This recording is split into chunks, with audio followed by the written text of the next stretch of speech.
mangyaring malaman, ang tagapagsaling wika na iyon ay nagsisinungaling sa pinakatuktok ng isang marangyang hotel sa sentro ng Makati, Pilipinas na nagtataas ng ulo na tila tumutusok sa kalangitan. Isang matatag at mapanindigang tinig ang umalingaw na parang kulog sa mismong sandali ng pagtatapos ng kasunduan sa prinsipe ng Saudi Arabia na nagkakahalaga ng astronomikal na 30 trilyong piso. Ang matinding katahimikan na bumabalot sa silid ng pulong ay biglang naglaho at ang lahat ng paningin ay sabay-sabay na napako sa mabigat na pinto na gawa sa kahoy ng mahogany. Doon, nakatayo ang isang 13 taong gulang na batang nagtitinda ng dyaryo, nakasuot ng luma at maluwag na jacket na hindi angkop sa panahon at lumang sapatos na gumagapang sa putik. Bagamat payat at mukhang mahirap, ang titig ng bata ay mas matalas at mas maliwanag kaysa kanino mang matanda. Si Don Rafael Alcantara, ang chairman ng Anya Group, ang pinakamalaking konglomerato sa Pilipinas, ay nakatitig sa bata na may pagtataka at hindi makapaniwala na may nakasimangot na mukha. Sa tabi niya ay nakatayo si Antonio Tonyo de la Cruz, isang vice-presidente na nasa edad 50 na walang kahirap-hirap na naghahangad sa posisyon ng chairman.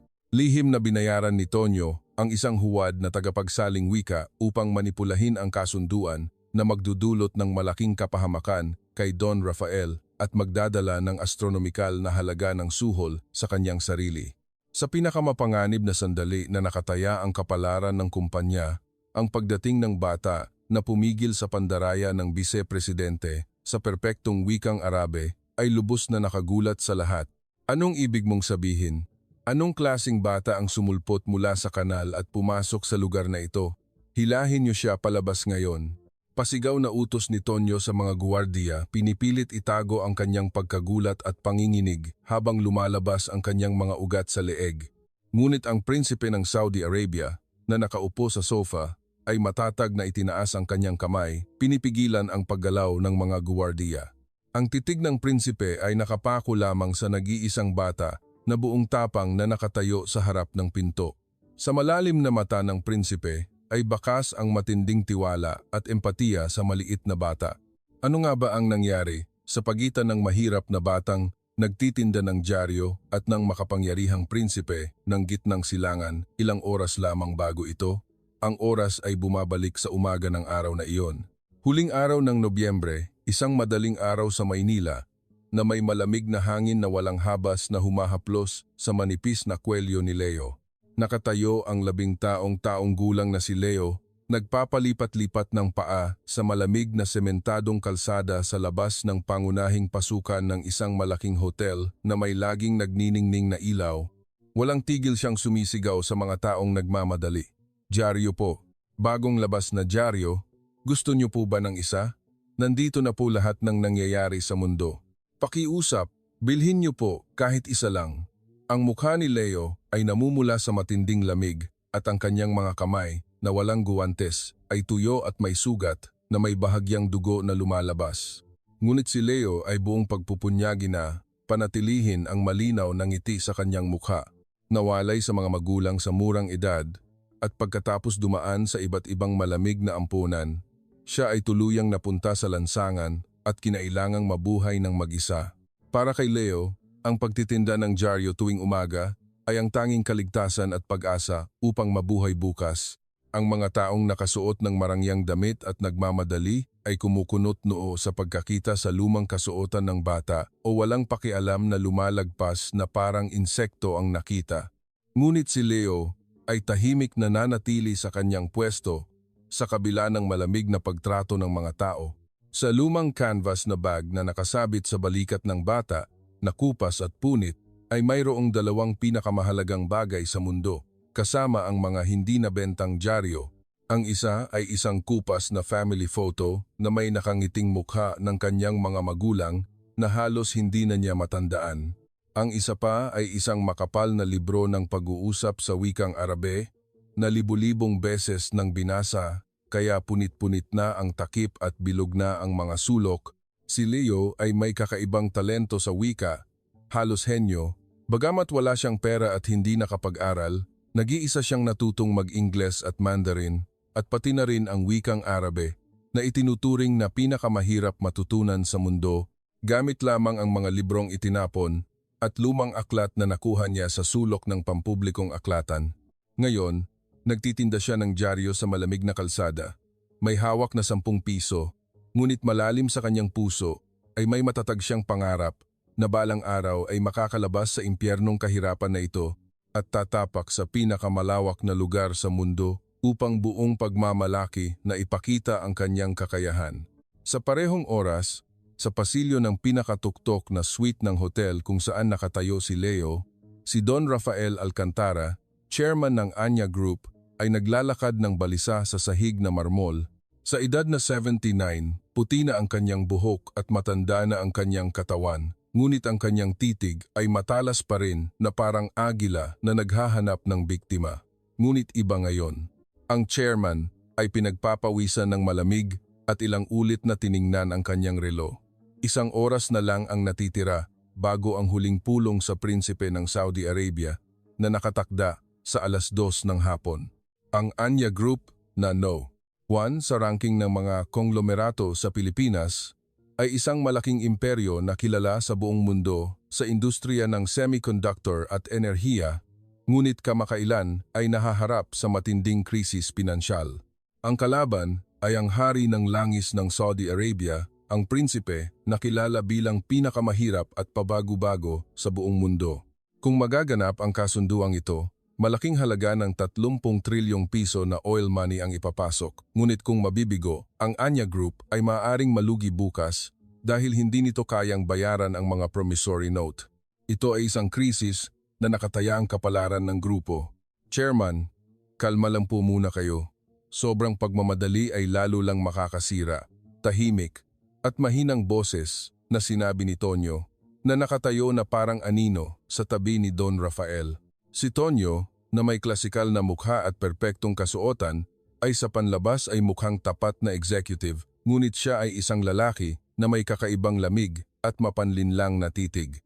Itinaas ni Don Rafael ang kanyang namumulang mata at tinitigan si Tonyo. Ang titig na iyon ay halo-halong galit at desperasyon. Paano ako kakalma? May kasunduan na nagkakahalaga ng 30 trilyon sa harapan natin at ang pinakamahalagang espesyalistang tagapagsaling wika sa Arabic ay nasa ospital dahil sa aksidente. Saan ko hahanapin ngayon ang isang tagapagsaling wika na perpektong nakakaintindi ng komplikado at nakakainis na etiket at wika ng royal family ng Saudi na pinaghandaan natin sa loob ng 10 taon para sa kasunduang ito? Sa galit na sigaw ni Don Rafael, sabay-sabay na napahinto ang hininga ng mga executive at yumuko. Ngunit ang mata ni Tonyo ay bahagyang kumikislap habang nakatitig sa sahig. Hindi ito takot, kundi panginginig ng di mapigilang tuwa. Ang kanyang nguso ay bahagyang umakyat at bumaba muli. Ito ay isang perpektong pagkakataon na ibinigay ng langit. Ang posisyon ng tagapagmana ng Anya Group ay bakante pa. Nagkaroon ng isang anak na lalaki si Don Rafael. Ngunit may trahedya na naganap 15 taon na ang nakalipas sa isang gabing umuulan nang bigla siyang naglaho at nawala. Dahil sa nawawalang anak na hindi alam ang kinaroroonan, ang posisyon ng susunod na chairman ay bakante at si Tonyo, na puno ng ambisyon, ay tahimik na naghahangad sa posisyong iyon sa loob ng maraming taon. Kung ang mahalagang kasunduang ito ngayon ay mawawalan ng saysay dahil sa kawalan ng kakayahan ng chairman, walang duda na pananagutin ng mga shareholder si Don Rafael at bababa siya sa pwesto. Sa pagkakataong iyon, pinaplano ni Tonyo na ilabas ang kanyang huwad na tagapagsaling wika na inihanda niya bilang isang tagapagligtas at isara ang isang perpektong lihim na kasunduan upang sakupin ang buong kumpanya. Ako na po ang mag-aasikaso ng isa pang tagapagsaling wika. Chairman, wag po kayong mag-alala. Sa sandaling iyon ng buong pagpapakumbaba na yumuko si Tonyo na nagpapakita ng labis na pagkabahala, biglang bumukas ang pinto ng elevator at si Mang Boy, ang matagal ng driver ni Don Rafael, ay lumabas na pinagpapawisan at hinihingal. Chairman, naku po, ang mga kasama ng prinsipe ay dumating na sa pangunahing pasukan ng hotel. 1 oras po silang mas maaga kaysa sa nakatakdang oras. Sa mga salitang iyon, ang mukha ni Don Rafael ay namuti na parang papel. Ang katotohanan na kailangan niyang salubungin ang mahirap na prinsipe ng walang tagapagsaling wika at walang anumang paghahanda ay nagpadilim sa kanyang paningin. Mahigpit niyang kinuyom ang nanginginig na kamao at mabibigat na naglakad patungo sa elevator.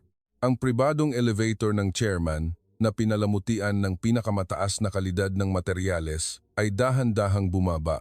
Sa bawat pagbaba ng digital na numero ng palapag, ang puso ni Don Rafael ay bumibilis ng di mapigilan 10 taon. Ang nakaraang 10 taon, kung saan naglakbay siya ng 12-dosenang beses sa disyerto ng gitnang silangan na may bagyo ng buhangin at ibinuhos ang kanyang dugo at pawis upang maganap ang isang kasunduan na ito, ay lumipas na parang isang panaginip. Ngunit ngayon, ang tanging natitira sa kanya ay ang nakakadurog na takot na ang kumpanya ay magkakawatak-watak kasama ang reputasyon niya bilang isang walang kakayahang chairman na hindi man lang nakapaghanda ng isang tagapagsaling wika. Ang matinding katahimikan ay bumabalot sa loob ng elevator. Ang malamig na pawis ay dumadaloy sa likod ni Don Rafael, binabasa ang kanyang damit, ngunit sa likod niya, si Tonyo ay tahimik na kinukumpirma ang perpektong buhol ng kanyang kurbata sa salamin habang kinakagat ang loob ng kanyang labi, upang pigilin ang umaakyat na tawa ng tuwa. Sa sandaling galit na bumangon ang prinsipe mula sa kanyang upuan, nilayon ni Tonyo na ipakita ang kanyang huwad na tagapagsaling wika na nakahanda bilang isang tagapagligtas. Sa imahinasyong iyon pa lamang, isang kilabot ang bumalot sa buong katawan ni Tonyo. Sa malamig na tunog ng makina, bumukas ang pinto ng elevator sa lobby. Ang lobby ng hotel, na pinalamutian ng libu-libong kristal na chandelier na nagbibigay ng nakakasilaw na ilaw, ay biglang nagbago mula sa karaniwan nitong elegante at kalmadong atmosfera at binalot ng matinding tensyon. 12-dosenang guwardiya ng hotel na nakasuot ng itim na suit at may wireless radio ay nagtayo ng barikada sa pasukan ng lobby habang ang lahat ng executive ng hotel kabilang ang manager ay nakatayo sa isang linya, hindi man lang makahinga. Sa likod ng malaking salamin na pinto, 4 na itim at mahabang luxury bulletproof sedan ang dahan-dahang huminto. Nilulusaw ang matinding hangin ng taglamig sa Maynila. Bumukas ang mabibigat na pinto ng sasakyan at ang unang lumabas ay ang mga elite na guwardiya ng royal family ng Saudi Arabia, armado ng mga automatic rifle. Mabilis na sinuri ng kanilang matalas na titig ang buong lobby, tinatanggal ang anumang mapanganib na elemento. At sa wakas, bumukas ang pinto ng pangalawang sedan at lumabas ang isang lalaki na nasa edad 30, nakasuot ng nakakasilaw na puting tradisyonal na kasuotan na gawa sa pinakamataas na kalidad ng sutla. Siya si Prinsipe Tariq, ang hari ng langis ng Saudi Arabia at isang makapangyarihang pinuno na may hawak na 30 trilyong piso. Ang paglakad ng prinsipe ay marilag at puno ng karangalan. Ang bawat hakbang niya ay nagpapabigat sa hangin ng lobby ng mabangong pabango ng oud. Sa likod ng prinsipe ay 12-dosenang mga aide na may hawak na iba't ibang dokumento, folder at mahahalagang gamit na sumusunod ng walang gulo. Buong lakas na pinilit ni Don Rafael ang kanyang nanginginig na paa, buong pagpapakumbaba at formal na yumuko upang salubungin ang prinsipe. Ngunit bago pa man makapagsalita si Don Rafael, ang prinsipe na naglalakad sa gitna ng lobby ay biglang huminto. Ang malaki at malalim na mata ng prinsipe ay nagsimulang gumalaw ng malaki na parang may hinahanap sa kawalan. Biglang bumilis ang kanyang paghinga at ang malaking katawan ng prinsipe na nakasuot ng puting sutla ay biglang nanginginig na parang may di nakikitang kamay na humahawak sa kanyang dibdib. Agad na hinawakan ng prinsipe ang kanyang leeg gamit ang 2 kamay. Ang malalaking ugat sa kanyang likod ng kamay ay tila lalabas na. Kagalang-galang na kamahalan, ano po ang nangyari? Masama po ba ang inyong pakiramdam? Sumigaw ng nagmamadali ang pinakamalapit na aide sa Arabe habang sinusuportahan ang prinsipe na namumutla ang mukha. Ngunit hindi makasagot ang prinsipe. Ang mukha ng prinsipe na puno ng dignidad ilang segundo lang ang nakalipas ay nagsimulang mamula at maging malaasul sa kakaibang paraan. Mula sa kanyang lalamunan, ay lumabas ang matinding tunog ng pagsisikap na makahinga na lumagot sa katahimikan ng lobby. Ang mga mata ng prinsipe ay puno ng sakit at ang malaking butil-butil na pawis ay dumadaloy sa kanyang noo na parang ulan. At sa susunod na sandali, nawalan ng balanse ang malaking katawan ng prinsipe at walang kalaban-laban na bumagsak sa malamig na sahig na marmol. Sa mahinang tunog ng pagbagsak, ang lobby ay agad na naging isang magulong tanawin. Ang mga guwardiya ng royal family ay humugot ng kanilang mga sandata at sumigaw na parang mga hayop, habang ang mga Aida ay nagmadali na tumakbo patungo sa prinsipe na nakahiga sa sahig at pinalibutan siya. Sumigaw sa takot ang mga empleyado ng hotel at si Don Rafael ay nanigas na parang bato sa hindi kapanipaniwalang trahedya na nangyari sa kanyang harapan. Tagapagsaling wika. Nasaan? Ang tagapagsaling wika, tawagin ang doktor ngayon. Dalhin ang tagapagsaling wika, sigaw ng aide ng prinsipe sa Arabe na may mukha na puno ng luha. Ito ay isang sigaw sa Arabe na parang sumusuka ng dugo. Ngunit sa 12 ng mga executive ng Pilipino at mga empleyado ng hotel na naroon, walang sinuman ang nakakaintindi ng matinding Arabe na iyon. Si Don Rafael ay nag-aalangan na humawak sa kanyang nanginginig na kamay at nagsalita sa Pilipino. Ang kagalang-galang na prinsipe, anong nangyari sa kanya? Ambulansya, tawagin ang ambulansya ngayon. Sa matinding takot na hindi sila maintindihan, inakala ng mga aide ng Saudi na sinaktan ni Don Rafael ang prinsipe at marahas silang nagsimulang itulak.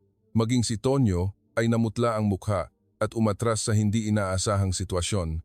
Mabilis na namamaga ang lalamunan ng prinsipe at halos tuluyang bumara at ang namumulang mukha ay unti-unti nang namumutla dahil sa kakulangan ng oxygen. Hindi lang ang kasunduan na 30 trilyon ang nakataya, kundi ang posibilidad na ang isang makapangyarihang prinsipe ng Saudi Arabia ay mamamatay sa Pilipinas ngayon. Ito ay hindi lang pagbagsak ng isang kumpanya, kundi isang malaking problema sa internasyonal na diplomasya at isang kapahamakan na katumbas ng digmaan. Walang sinuman ang makagawa ng anuman at ang bawat mahalagang segundo ay walang habas na lumilipas. Ang mga mata ng prinsipe ay dahan-dahang nawawalan ng focus at nagsimulang umikot pataas.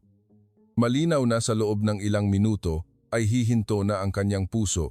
Sa mismong sandali ng matinding kapahamakan na iyon, ang makapal na salamin na pinto ng lobby ay biglang bumukas ng marahas na tila mababasag. Kasabay ng matinding hangin ng taglamig, ang 12 taong gulang na si Leo, ang batang nagtitinda ng dyaryo sa labas ng hotel, ay buong lakas na kumilos at pumasok sa lobby na parang bagyo. Saang ilalim ng lupa ka nang galing, bata? Lumabas ka ngayon. Hindi ito lugar para sa'yo. Mabilis na hinawakan ng isang malaking guwardiya ng hotel si Leo ng marahas. Ang lumang jacket ay halos mapunit sa lakas ng paghila ng matandang lalaki at isang matinding sakit ang humaplos sa buto ng balikat ni Leo na tila mababasag. Ang lumang canvas na bag na nakasabit sa kamay ng bata ay bumagsak sa sahig at ang mahalagang family photo ng kanyang mga magulang, ang punit-punit na libro ng Arabic at ang mga hindi nabentang dyaryo ay nagkalat sa sahig na marmol na parang niebe. Ngunit hindi man lang sumigaw si Leo. Ang mga mata ng bata ay nakapako lamang sa nag-iisang lalaking nakahiga sa sahig, nakasuot ng puting damit at naghihingalo. Nakita ni Leo ang lahat ng nangyayari sa lobby mula sa likod ng salamin na pinto, habang nanginginig sa labas. Nang makita niya ang isang taong sumisigaw sa Arabe sa galit, at si Don Rafael na nagsisikap na magpaliwanag, inakala niya lamang nagalit ang mga importanteng tao. Ngunit sa sandaling hinawakan ng prinsipe ang kanyang leeg at bumagsak, at sa sandaling perpektong narinig niya ang matinding boses ng aide na desperadong sumisigaw ng tagapagsaling wika, at doktor, sa Arabe, isang nakakatakot na alaala ang bumalot sa isip ni Leo na parang kidlat. Noong nasa amponan pa siya, isang nakakatakot na tanawin kung saan ang kanyang nakababatang kapatid na may peanut allergy ay hindi sinasadyang nakakain ng matamis na may pulbos ng mani at bumagsak sa sahig, hindi makahinga. Ang namumulang mukha, ang pagkamot sa lalamunan, ang anino ng kamatayan, ang nakakatakot na isang minuto bago binigyan ng EpiPen ng nurse. Agad na naramdaman ni Leo. Ang malaking lalaki na nakahiga sa sahig ay hindi lamang bumagsak dahil sa atake sa puso o sakit. Ito ay isang matinding allergic reaction, anaphylactic shock. Walang oras para mag-aksaya. Pakawalan niyo ako. Namamatay siya. Kailangan kong pumunta ngayon. umalis kayo sa daan. Buong lakas na kinagat ni Leo ang makapal na braso ng guwardiya na humahawak sa kanya. Sa pagkakataong lumuwag ang hawak ng guwardiya, kasabay ng sigaw, ang bata ay gumapang sa pagitan ng mga paa ng mga tao na parang isang uod. Ang madumi niyang sapatos ay humagod sa makinis na sahig na marmol na nagdulot ng malakas na ingay. "Sino ang maliit na batang ito? Hulihin niyo siya ngayon!" Sigaw ni Tonyo sa galit, at si Don Rafael ay napamulagat din sa biglaang pagpasok ng iligal na estranghero. Sinugod ng mga lalaking nakaitim na suit si Leo mula sa lahat ng direksyon upang hulihin siya, ngunit hindi nila mapigilan ang desperadong paggalaw ng 13 taong gulang na bata na tumatakbo para sa buhay. Habang umiiwas sa walang habas na paghila ng mga guwardiya, gumulong si Leo doon, hinila dito, at sa wakas ay nagtagumpay na makapasok sa grupo ng mga aide ng Saudi na nakapalibot na parang barikada. At sa wakas, bumagsak siya sa sahig na marmol, malakas na ibinagsak ang kanyang dalawang tuhod sa tabi ng prinsipe na halos mawalan na ng hininga. Sa sandaling humugot ng baril ang guwardiya ng Saudi, nang makita ang maruming bata na walang pagkakakilanlan na lumalapit sa prinsipe, biglang lumabas mula sa maliit na bibig na ni Leo ang perpekto at marangal na wikang gitnang silangan na walang sinuman ang nag-asahan. "Ibigay niyo ang inyong mga sandata, ako ang tagapagsaling wika." Ang kagalang-galang na prinsipe ay nasa anaphylactic shock. Sa perpektong pagbigkas at tamang intonasyon, ang guwardiya na humugot ng baril at ang aide na umiiyak ay nanigas sa kinatatayuan na parang sinuntok sa ulo ng martilyo. Hindi nila kailanman inakala na ang kanilang sariling wika ay lalabas ng ganoon perpekto mula sa bibig ng isang maruming batang Pilipino. Ngunit hindi pinansin ni Leo ang pagtataka ng mga tao. Agad na inilapit ng bata ang kanyang mukha sa namumutlang mukha ng prinsipe at matatag na tinitigan ang mga mata ng prinsipe. "Kagalang-galang na kamahalan, naririnig niyo po ba ako? Kumain po ba kayo ng manikamakailan tulad ng walnuts o peanuts? Mahirap po ba kayong huminga?" Ang prinsipe, na halos nakahawak pa sa manipis na sinulid ng kanyang lumalabong kamalayan, ay gumalaw ang mga mata na parang milagro sa malinaw at malinis na boses ng kanyang sariling wika na naririnig mula sa malalim na kadiliman. Habang hirap na humihinga, tinitigan ng prinsipe ang mukha ni Leo at bahagya ngunit tiyak na tumango. At itinuro niya ang kanyang kanang bulsa gamit ang nanginginig na daliri. Matapos makumpirma ng prinsipe, agad na ibinaling ni Leo ang kanyang ulo at sumigaw sa Arabe sa mga tulalang aide na parang sumusuka ng dugo. "Anaphylactic shock po." Agad na hanapin ang kanang bulsa ng kagalang-galang na prinsipe. May epinephrine auto-injector doon. Kahit isang segundo lang ang maantala, tuluyang babara ang kanyang lalamunan. Hanapin niyo po ngayon. Sa matunog na utos ni Leo sa Arabe, ang mga aide na halos mahimasmasan ay nagsimulang halughugin ang bulsa ng prinsipe na parang mga hayop. Ang nanginginig na mga kamay ay humalughog sa iba't ibang parte ng sutla ng prinsipe at sa kalaunan ay humugot ng maliit na plastic na injector na parang ballpen mula sa kanang bulsa. Ngunit ang kamay ng aide na nasa matinding gulat ay nanginginig na parang dahon ng poplar at hindi man lang maalis ng maayos ang safety cap ng injector. "Ako na po. Umalis kayo."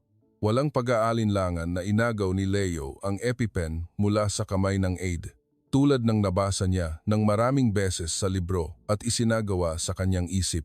Agad na inalis at itinapon ng bata ang safety cap at itinayo niya ng patayo ang injector sa panlabas na bahagi ng kanang hita ng prinsipe sa ibabaw ng makapal na sutla at buong lakas na itinulak. Kasabay ng tunog ng spring, ang adrenaline, na parang tali ng buhay, ay mabilis na itinurok sa kalamnan ng prinsipe. Pinigilan ni Leo ang injector habang binibilang ang numero sa kanyang isip. 1, 2, 3. Matapos maghintay ng 10 segundo upang lubos na kumalat ang gamot sa katawan, tahimik na inalis ni Leo ang injector at dahan-dahan na minasahe ang lugar gamit ang kanyang maliit na kamay. Lahat ng tao sa loob ng lobby ay nakatitig sa kakaibang sagradong tanawin na iyon na parang huminto ang oras. Ni si Don Rafael, ni Tonyo, ni sinumang executive ng Pilipino ay hindi makapagsalita ng isang salita Ang tanging naririnig ay ang malamig na tunog ng segundo ng malaking orasan ng lobby na parang katahimikan bago ang bagyo. 10 segundo, 20 segundo, 30 segundo, dahan-dahang lumipas ang tila walang hanggang oras. At sa wakas, naganap ang isang himala. Ge-ho-ge. Mula sa ganap na barado na lalamunan ng prinsipe, sumambulat ang sariwang hangin kasabay ng tunog ng pagsabog. Ang hirap na paghinga ng prinsipe ay nagsimulang magbago mula sa mahina at hirap na paghinga patungo sa malalim at malakas na paghinga na parang isang barado na dam na gumuho. Ang namumutlang labi ay muling nagkaroon ng kulay pula at ang namamaganyang mukha ay dahan-dahang humupa. Ang prinsipe, na ganap na nakalabas mula sa walang hanggang kailaliman ng kamatayan, ay dahan-dahang, napakabagal, na nagbukas ng mga mata habang humihinga ng malalim. Salamat, salamat. Lumuhod ang mga aide at umiyak habang nagdarasal patungo sa Mecca at mula sa bibig ni Don Rafael na sa wakas ay naunawaan ang sitwasyon, ay lumabas ang matagal ng pinipigil na buntong hininga ng ginhawa.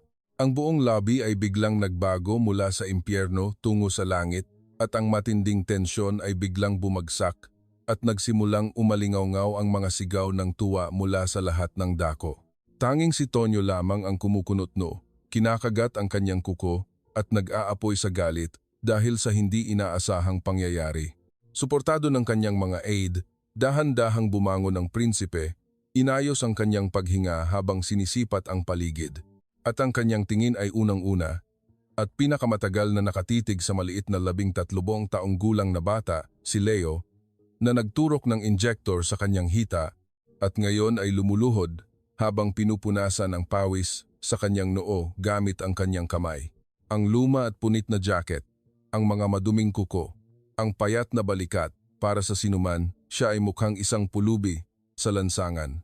Ngunit ang matalas na paghuhusga at ang perpektong pagbigkas ng kanyang sariling wika na humawak sa kanyang leeg at humugot sa kanya mula sa bingit ng kamatayan ay nag-iwan ng matinding tatak sa puso ng prinsipe na parang kulog. Nanginginig na inabot ng prinsipe ang kanyang kamay at dahan-dahang hinawakan ang maliit na kamay ni Leo na may bahagyang dumi. Ano ang pangalan mo? Saan mo natutunan ang ganoon kagaling at perpektong Arabic? Tanong ng prinsipe sa malalim at malinaw na Arabic na boses. Bagamat paos pa rin, inayos ni Leo ang kanyang gusot na damit at sumunod sa tradisyonal na etiket ng Saudi, inilagay ang kanyang kanang kamay sa kanyang kaliwang dibdib at magalang na sumagot. Ang pangalan ko po ay Leo Santiago. Nag-iisa po akong nag-aral ng Arabic mula sa mga lumang libro na napulot ko sa aklatan at sa lansangan. Ikagagalak ko po na ligtas po kayo, kagalang-galang na prinsipe. Ang mga mata ng prinsipe ay lumaki sa pagtataka at labis na paghanga. Ang katotohanan na siya, ang pinakamakapangyarihang pinuno, ay naligtas ang buhay sa isang banyagang lupain ng kaalaman at tapang ng isang batang pulubi na nagtitinda ng dyaryo sa lansangan. Bukod pa rito, ang katotohanan na natutunan niya ng mag-isa ang perpektong Arabic na may karangalan ng royal family ng Saudi na mahirap gamitin kahit ng maraming propesyonal na tagapagsaling wika ay nagpakilabot sa prinsipe. Tinanggal ng prinsipe ang dumi sa kanyang sutla at kahit na nanginginig ay ganap na nakatayo at mahigpit niyang hinawakan ang maliit at magaspang na kamay ni Leo gamit ang kanyang malalaking kamay. Leo, iniligtas mo ang buhay ko ngayon. Ikaw ang aking tagapagligtas na kailangan kong bayaran habang buhay. Si Allah ay nagpadala sa iyo isang maliit ngunit dakilang anghel sa lupaing ito upang tulungan ako. Sa matatag na deklarasyon ng prinsipe, sabay-sabay na yumuko ang mga aide bilang paggalang kay Leo. Tumingin ng matalas ang prinsipe kay Don Rafael sandali. Pagkatapos ay muling tiningnan si Leo at nagsalita sa isang mahinahon ngunit matatag na tono. Mula sa sandaling ito hanggang sa araw na umalis ako sa lupaing ito ng Pilipinas, ikaw ang aking magiging nag-iisang espesyalistang tagapagsaling wika. Ihatid mo ang aking mga salita sa pamamagitan ng iyong malinaw na labi nang walang bahid ng kasinungalingan. Halika, sabay tayong pumunta sa silid ng pulong. Ni ang mga aide, ni ang mga empleyado ng hotel, at maging si Don Rafael at Tonyo na nakamasid mula sa malayo ay hindi makapaniwala. Ito ay isang tunay na himala, isang makasaysayang sandali kung saan ang isang mahirap na batang nagtitinda ng dyaryo na dating tinatrato na parang basura at itinaboy ng mga tao sa lansangan ay biglang napili bilang absolutong espesyalistang tagapagsaling wika ng prinsipe ng Saudi Arabia na kumokontrol sa kapalaran ng isang malaking imperyo na 30 trilyong piso at nakatayo sa gintong entablado. Sa isang marilag na espesyal na silid ng pulong sa pinakatuktok na palapag ng Anya Group na may tanawin ng panorama ng Maynila, ang malaking espasyo na ito na nilatagan ng Persian carpet na nagkakahalaga ng milyon-milyong piso at pinalamutian ang buong pader ng bihirang kahoy ng mahogany ay karaniwan ng lugar kung saan nagaganap ang mga eleganteng pag-uusap ng pinakamataas na uri ng tao. Ngunit ngayon, ang hangin sa silid ng pulong ay sobrang tensyonado na tila sasabog anumang oras. Sa ilalim ng gintong ilaw ng chandelier, dalawang grupo ang nakaupo na magkaharap sa isang malaking bilog na marmol na mesa. Sa isang panig ay nakaupo si Prinsipe Tariq ng Saudi Arabia na dramatikong nabuhay mula sa bingit ng kamatayan at ang kanyang mga aide na may seryosong ekspresyon.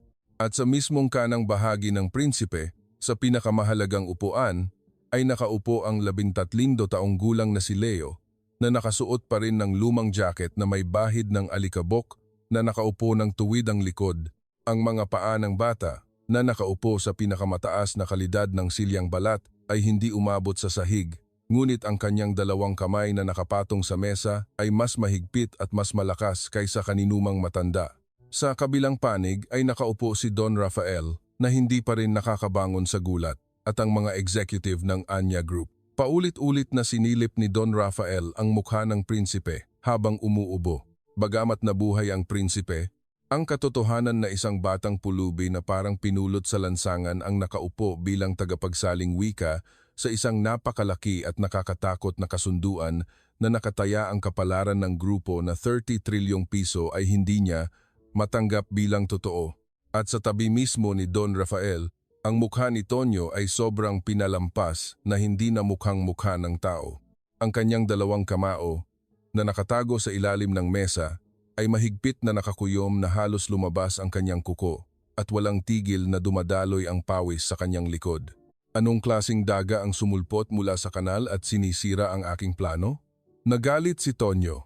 Ang kanyang masusing at perpektong plano na kapag dumating ang prinsipe, ilalabas niya ang kanyang espesyalistang tagapagsaling wika na binayaran niya ng malaking halaga, maglalagay ng mapanganib na impormasyon sa Anya Group at manipulahin ang Arabic na kontrata upang maipasok ang astronomikal na halaga ng suhol sa kanyang sariling offshore paper company. Ang dakilang planong iyon ay lubusang nayanig dahil sa isang maruming maliit na bata. Sa likod ni Tonyo ay nakatayo ang huwad na tagapagsaling wika na binayaran niya, isang lalaki na nasa edad 40 na namutla ang mukha. Ibinuklat ni Tonyo ang kanyang mga mata at nagbigay ng matalas na tingin sa tagapagsaling wika na nakatayo sa likod. Ito ay isang tahimik na pagpilit at banta na kailangan pa rin nilang ituloy ang orihinal na plano. Sa matalas na tingin ng Vice-Presidente, pilit na humakbang pasulong ang binabayaran na tagapagsaling wika. Habang nilunok ang laway, pilit na umubo si Tonyo at pilit na ngumiti. Ang kanyang boses ay tulad ng dati na magalang, ngunit bahagyang nanginginig ang dulo ng kanyang salita. Kagalang-galang na prinsipe, higit sa lahat, ikagagalak namin na kayo ay ligtas. Ngunit ang lugar na ito ay isang sagrado at mahalagang silid ng pulong na nagkakahalaga ng 30 trilyon na nakataya ang kinabukasan ng dalawang bansa. Maaari bang tanggapin na isang marumi at walang pinag-aralan na tao na nanggaling sa lansangan ang magsasalita para sa bibig at tainga ng kagalang-galang na prinsipe? Mayroon akong nakahandang pinakamahusay na Arabic na espesyalista sa Pilipinas. Ipalabas natin ang pulubi na iyon ngayon at ipagpatuloy natin ang kasunduan sa formal na paraan sa pamamagitan ng isang opisyal na tagapagsaling wika, hindi ba? Bago pa matapos ang salita ni Tonyo, malalim na kumunot ang kilay ng prinsipe. Dahan-dahang ibinaba ng prinsipe ang kanyang kamay mula sa kanyang panga at nagbigay ng malamig na titig kay Tonyo. Matatag at mabigat na nagsalita ang prinsipe. Agad na lumapit si Leo sa tabi ng prinsipe at isinali ng mababa at mabigat na wikang Arabe sa malinaw na Filipino nang walang bahid ng kasinungalingan at umalingaunggaw sa silid ng pulong. Tinawag mo bang pulubi ang aking tagapagligtas na nagligtas ng aking buhay ngayon? Ang pag-insulto sa marangal na batang ito na aking pinapahalagahan ay katulad ng pag-insulto sa buong royal family ng Saudi Arabia. Ang aking bibig at tainga ay tanging ang batang ito, si Leo. Kung muli kang magsasalita ng masama sa batang ito, ang kasunduan na 30 trilyon ay agad na ibabalik sa wala at ang Anya Group ay habambuhay na ipagbabawal sa lahat ng negosyo sa gitnang silangan. Sa sandaling bumagsak ang malinaw na pagsasalin ni Leo sa silid ng pulong, ang mukha ni Vice Presidente Tonyo ay naging kulay abo. Si Don Rafael ay namutla rin at mabilis na bumangon mula sa kanyang upuan, yumuko ng 90 bingdiri sa prinsipe at walang tigil na nagpatuloy sa paghingi ng tawad. Ito po ay isang pagkakamali, kagalang-galang na prinsipe. Tila po ay nagkamali ng salita ang aming vice-presidente. Kung ito po ang nais ng kagalang-galang na prinsipe, ipagpapatuloy po namin ang kasunduan kasama ang batang ito. Pakiusap po na huwag kayong magalit. Bahagyang kinawayan ng prinsipe ang kanyang kamay sa paghingi ng tawad ni Don Rafael at nagbigay ng senyas na umupo at sumenyas siya sa kanyang aide. Tahimik na lumapit ang aide at maingat na inilagay ang makapal na orihinal na Arabic na kontrata na gawa sa balat at pinalamutian ng ginto at ang 2 kopya ng kontrata na isinalin sa Filipino sa gitna ng mesa. Chairman Don Rafael. Ito ang huling kasunduan para sa proyekto ng kooperasyon sa enerhiya na ating pinagdebatehan ng husto sa loob ng nakaraang 10 taon. Hayaan nating basahin ng inyong tagapagsaling wika kung ang mga kondisyon na aming hiniling ay perpektong nailagay sa Filipino na bersyon. Pagkatapos, si Leo, ang aking tagapagsaling wika, ang magkukumpirma na walang kahit isang pagkakamali sa pamamagitan ng paghahambing sa orihinal na Arabic. At pagkatapos, ay agad tayong pipirma. Ang panukala ng prinsipe ay makatuwiran. Pinunasan ni Don Rafael ang kanyang pawis at tiningnan si Tonyo na nasa tabi niya. Huminga ng maluwag si Tonyo sa kanyang isip. Oo, sigurado ako na ang maliit na batang iyon ay nakabasa lamang ng ilang parirala ng pagbati mula sa punit-punit na libro ng pag-uusap na napulot niya sa lansangan. Paano maiintindihan ng isang batang hindi man lang nakatapos ng elementarya ang daan-daang pahina ng komplikado at mahirap na mga legal na termino sa negosyo at mga espesyal na termino sa pananalapi? Sininyasan ni Tonyo ang kanyang binayaran na huwad na tagapagsaling wika. Kinuha ng huwad na tagapagsaling wika na may makapal na salamin ang Filipino na bersyon ng kontrata gamit ang nanginginig na mga kamay. Sa loob ng silid ay tanging ang tunog lamang ng kanyang paglilipat ng pahina ang umalingaungaw. Makikita kaya ni Leo ang nakakatakot na sabuatan na ito? Matapos umubo ng ilang beses ang huwad na tagapagsaling wika, buong pagmamalaki niyang sinimulan basahin ang mahahalagang impormasyon sa kontrata. Ang laki ng paunang puhunan, ang mga kondisyon sa pagtatatag ng Saudi plant, ang ratio ng pamamahagi ng enerhiya, at iba pang gintong pangako na magdadala ng malaking kita sa Anya Group ay sunod-sunod na binasa sa matatas na Filipino. Dahan-dahang lumiwanag ang mukha ni Don Rafael na puno ng kunot. Kung matatapos lamang ang pagpirma, ang Anya Group ay hindi lamang makakalabas sa krisis pinansyal kundi agad na makakatayo bilang pinakamahusay na kumpanya ng enerhiya sa mundo. Artikulo 42, Talata 2. Ang Anya Group ay magbabayad ng 30% ng paunang puhunan sa teknolohiya sa Middle East Infrastructure Joint Development Fund na itinalaga ng Saudi Royal Family at ito ay gagamitin para sa purong layunin ng pamumuhunan para sa pagpapaunlad ng dalawang bansa. Binasa ng huwad na tagapagsaling wika ang pinakamahalagang poison clause na binalot sa magandang salita. Bagamat isinalin ito bilang Labor Development Fund, ang account na iyon ay sa katunayan isang perpektong shell company na itinatag ni Tonyo gamit ang isang dummy corporation sa Cayman Islands. Sa madaling salita, isang imbakan ng suhol. Ito ay isang nakakatakot na bitag kung saan bilyon-bilyong halaga ng pera ang direktang mapupunta sa bulsa ni Tonyo na lampas sa kaalaman ng kumpanya sa sandaling matapos ang kasunduan. Ngunit ni si Don Rafael, niyang iba pang executive, ay walang kamalay-malay sa masamang balak na nakatago sa likod ng mga salitang iyon.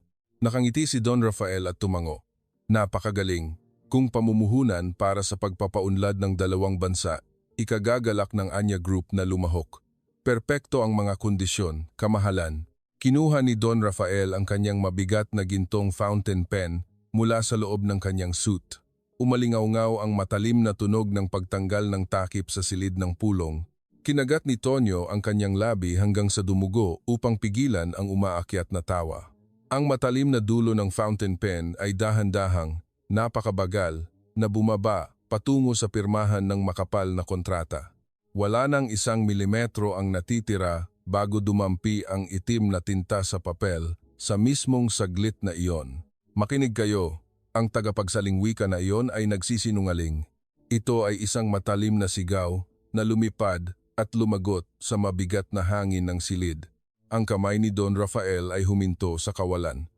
Isang patak ng itim na tinta ang bumagsak sa tabi ng pirmahan at dahan-dahang kumalat. Lumaki ng todo ang mga mata ni Tonyo na tila lalabas at ang nagulat na huwad na tagapagsaling wika ay nabitawan ang kontrata na kanyang hawak sa sahig. Sabay-sabay na napako ang tingin ng lahat kay Leo. Magaan na tumalon si Leo mula sa silya, kinuha ang orihinal na Arabic na kontrata na mas malaki pa sa kanyang katawan gamit ang 2 kamay at naglakad ng mabilis patungo sa harapan mismo ni Don Rafael at Tonyo. Ang paglakad ng bata na nakasuot ng lumang sapatos ay walang bahid ng pag-aalinlangan o takot. Ano ang ginagawa ng baliw na pulubing ito? Paano siya nangangahas na makialam kung kailan pipirma na ang chairman? Guwardiya, pigilan niyo siya ngayon at hilahin niyo palabas. Nagsimulang sumigaw si Vice Presidente Tonyo na parang hayop na walan ng katinuan at inabot ang kanyang kamay kay Leo. Ngunit mas mabilis pa rito, ang malaking palad ni Prinsipe Tarik ay malakas na binagsak ang mesa na marmol na tila mababasag. Tanggalin mo ang marumi mong kamay sa aking tagapagsaling wika. Sa 4 na salita ng prinsipe, nanigas ang katawan ni Tonyo na parang tinamaan ng kidlat at umatras. Sininyasan ng prinsipe si Leo na magpatuloy. Humugot ng malalim ng hininga si Leo, pagkatapos ay tinitigan ng tuwid si Don Rafael gamit ang kanyang malinaw na mata at tumpak na itinuro ang isang talata sa orihinal na Arabic na kontrata gamit ang kanyang daliri. Ito ang sandali kung saan ang mga salita mula sa punit-punit na libro na kanyang binasa at isinaulo ng daan-daan, libu-libong beses, ay perpektong nagsama-sama sa henyong isip ni Leo at nagbigay liwanag. Chairman, ang Arabic na orihinal ng Artikulo 42, Talata 2, na binasa lamang ng tagapagsaling wika na iyon, ay hindi Joint Development Fund. Ang salitang Arabic na nakasulat dito ay malinaw na nangangahulugang magic safe o sa madaling salita, isang personal na nakatagong account. Sa mas simpleng salita, ito ay isang termino sa pananalapi na nangangahulugang isang hindi opisyal na paper company. Sa sandaling umalingaw-ngaw ang malinaw na boses ng bata sa silid ng pulong, lumabas ang mga tunog ng paghinga mula sa mga executive. Nagsimulang manginig ang kulubot na takipmata ni Don Rafael. Walang pag-aalinlangan na nagpatuloy si Leo sa pagbubunyag. Ang orihinal na kontrata na hawak ng kagalang-galang na prinsipe ay malinaw na nakasaad na ang kasunduan ay magaganap lamang kung ang 30% ng paunang puhunan sa teknolohiya ay agad na ipapadala hindi sa Saudi royal family, kundi sa isang di kilalang third-party na individual na paper corporation. Hindi kailanman hiniling ng kagalang-galang na prinsipe ang ganoong bagay. Ang tagapagsaling wika at ang vice-presidente ay ganap na binago ang mga salita ng orihinal na Arabic upang dayain ang chairman upang kumuha ng malaking halaga ng pera mula sa Anya Group sa gitna. Ito ay isang perpektong hatol ng kamatayan. Ang mukha ni Tonyo ay ngayon ay higit pa sa namumutla, ito ay naging puti na parang bangkay. Nagsimula siyang magpumiglas, kinakamot ang hangin gamit ang nanginginig na mga kamay. Toto, ang batang iyan ay baliw. Chairman, maniwala po kayo sa akin. Paano malalaman ng isang tao na nangangalakal ng basura sa lansangan ang ganoong advanced na financial terms? Ito ay isang paninirang puri. Sumigaw si Tonyo habang dumudura, ngunit huli na ang lahat. Kinuha ni Leo ang binago na Filipino na bersyon ng kontrata na inihanda ni Tonyo at agad na humarap kay Prinsipe Tarik. at sinimulan niyang isalin sa Arabic ang sariling wika ng prinsipe, ang nilalaman ng pekeng suhol sa kontrata ng real time. Sa pagkarinig sa buong sukat ng walang kahihiyang panloloko ni Tonyo, nanilinlang siya at ginamit ang kanyang pangalan upang kumita ng maruming suhol sa likod. Isang nakakatakot na apoy ng impyerno ang nagliyab mula sa mga mata ng prinsipe. Ikaw ay nangahas na gamitin ang aking pangalan upang magsagawa ng ganoong maruming pagnanakaw at pagkatapos ay insultuhin ang aking tagapagligtas bilang isang pulubi at subukang patahimikin siya. Ang galit na apat na salita ng prinsipe ay nagpayanig sa chandelier ng silid ng pulong. Sabay-sabay na humugot ng kanilang mga sandata ang mga guwardiya ng Saudi at nagpakawala ng matalim na titig kay Vice Presidente Tonyo. Nang malaman ang lahat ng katotohanan, binagsak ni Don Rafael ang fountain pen na hawak niya sa sahig at nanginginig ang buong katawan ay itinaas ang kanyang tungkod kay Tonyo. Ikaw na hayop na Tonyo, pinakain kita at pinalaki sa loob ng 30 taon. At ikaw ay nangahas na linlangin ako at agawin ang kumpanya sa mismong sandali na nakataya ang kapalaran ng kumpanya? Hindi ka tao. Hilahin niyo palabas ang walang utang na loob na ito na mas masahol pa sa hayop at itapon sa pulisya ngayon. Sa sigaw ni Don Rafael, sabay-sabay na tumakbo ang mga guwardiya ng hotel na nanigas sa takot at pinilipit ang braso ni Vice Presidente Tonyo at ng huwad na tagapagsaling wika na parang mga hayop. Bumagsak si Tonyo sa sahig na nakaluhod, dumudura at umiiyak ng walang tigil habang sumisigaw ng pangit na sigaw. Kahit isang beses lang po, patawarin niyo ako. Ako po ay nabaliw. Kahit isang beses lang, arg. Ang nakakahiya at pangit na sigaw ni Vice Presidente Tonyo ay nagpatuloy hanggang sa sandaling siya ay marahas na hinila palabas ng silid ng pulong ng mga guwardiya. Nang sumara ang mabigat na pinto na mahogani, at ganap na naharangan ang nakakatakot na boses, sa wakas ay dumating ang katahimikan sa loob ng silid ng pulong pagkatapos ng pagdaan ng bagyo. Ang malaking ugat ng kasamaan na nilinlang si Don Rafael sa loob ng 30 taon at walang tigil na sumisira sa puso ng grupo ay ganap na nawasak at nagkawatak-watak sa harap ng henyong katalinuhan at malinaw na titig ng isang 13 taong gulang na mahirap na batang nagtitinda ng dyaryo na hindi man lang nakapag-aral ng isang letra. Ito ay isang nakakatakot at nakamamanghang sandali. Bumagsak si Don Rafael sa kanyang silya.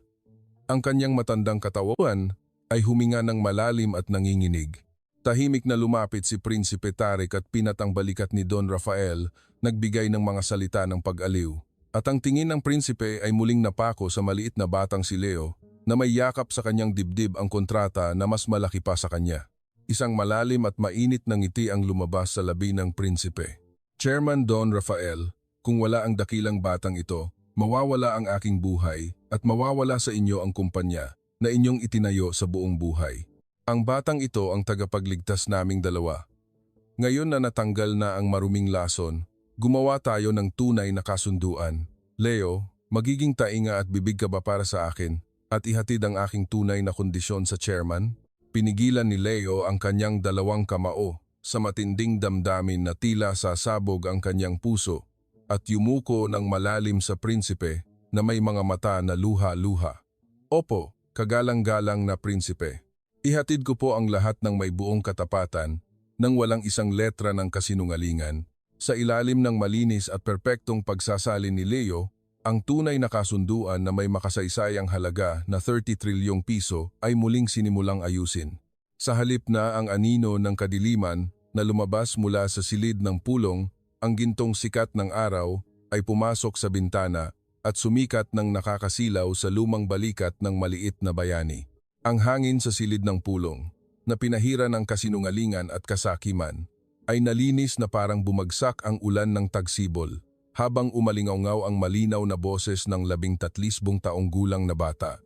Si Prinsipe Tarik ng Saudi Arabia, na may titig na puno ng malalim na tiwala, ay isa-isang binasa ang mga tunay na kondisyon na nagnanais lamang ng kasaganaan at kapayapaan para sa dalawang bansa. Ang marangal na Arabic ng prinsipe ay dumaan sa maliit na labi ni Leo at inihatid kay Don Rafael bilang isang perpektong Filipino na walang kahit isang pag-aalinlangan. Ang transparent na pagpapatupad ng paunang puhunan ang magkasanib na pagsasanay ng mga inhinyero ng dalawang bansa para sa teknolohikal na pagpapalitan at ang muling pamumuhunan ng mga kinitang tubo sa pagpapaunlad ng enerhiya na environmentally friendly para sa hinaharap na henerasyon. Ito ay perpekto at nakakasilaw na mga kondisyon na magbibigay liwanag sa kapalaran ng Anya. Group, na puno ng mainit na luha ng pasasalamat ang mga kulubot na mata ni Don Rafael. Ito ang sandali kung saan ang 10 taon ng pawis at dugo ay sa wakas ay namunga. Nanginginig na pinulot ni Don Rafael ang gintong fountain pen na nahulog sa sahig at sa tumpak na pirmahan ng orihinal na Arabic na kontrata na itinuro ni Leo, mahigpit niyang inilagay ang kanyang pangalan at pinirmahan. Ang tunog ng pagkuskos ng pluma ay pumuno sa silid ng pulong ng mas nakakataba ng puso kaysa sa anumang dakilang simponya. Si Prinsipe Tarik ay ngumiti rin ng may kasiyahan, inilagay ang kanyang selyo sa kontrata at iniwan ang kanyang pirma. Sa wakas, ito ay isang makasaysayang sandali kung saan ang pinakamalaking kasunduan sa kooperasyon sa enerhiya sa mundo na 3 trilyong piso ay natapos sa pinaka-transparent at perpektong paraan nang walang anumang pagkagulo. Nang magpalitan ng mga kontrata, binuksan ng mga naghihintay na staff ang pinakamahusay na champagne. Kasabay ng masayang tunog ng pagbukas, ang gintong bula ay pumuno sa mga baso. Nagyakapan ang mga executive at nagsigawan ng tuwa at ang mga aide ng Saudi ay nagpalakpakan din at nagbahagi ng kagalakan. Ngunit sa gitna ng nakakasilaw na pagdiriwang at tuwa, hindi ang mga executive na nakasuot ng mamahaling suit na nagkakahalaga ng milyon-milyong piso ang nakatayo, kundi si Leo, ang 35 taong gulang na batang nagtitinda ng dyaryo na nakasuot ng luma at kupas na jacket na hindi angkop sa panahon at may bakas pa rin ng itim na dumi sa ilalim ng kanyang kuko. Matapos ang lahat ng opisyal na schedule at umakyat ang prinsipe at ang kanyang mga aide sa suite para magpahinga.